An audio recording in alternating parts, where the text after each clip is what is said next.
nyasi menyo bag gi Radio Citizen nyakora Ramogi wedo ne jo-ohala e chiro maduong' ma Homabay kod Mbita ma uso alode, olembe kod mwandu mamoko makethore mapiyo. Koro yudo fungruok bang' piny Jerman komagore gi sirikal mar kaunti ma Homabay loso negi kuonde ma ginyalo kane mwandu gi mondo kik kethre.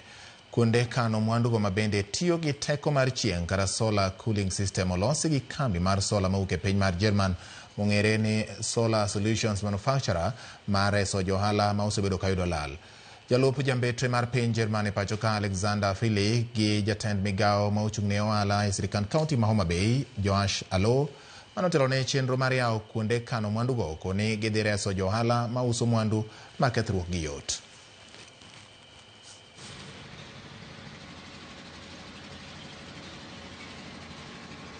We have just inaugurated a cooling room that has been installed with German technology that is connected to a solar panel system that allows to run self-sufficient, so it doesn't need any electricity from the grid.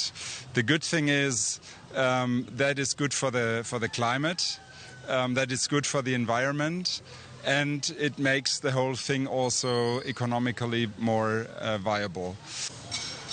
Sirikal mar county ma Homabay oyudo thuolo mondo wabed gi kanyo minyalo kanie chiemo mondo kik otow.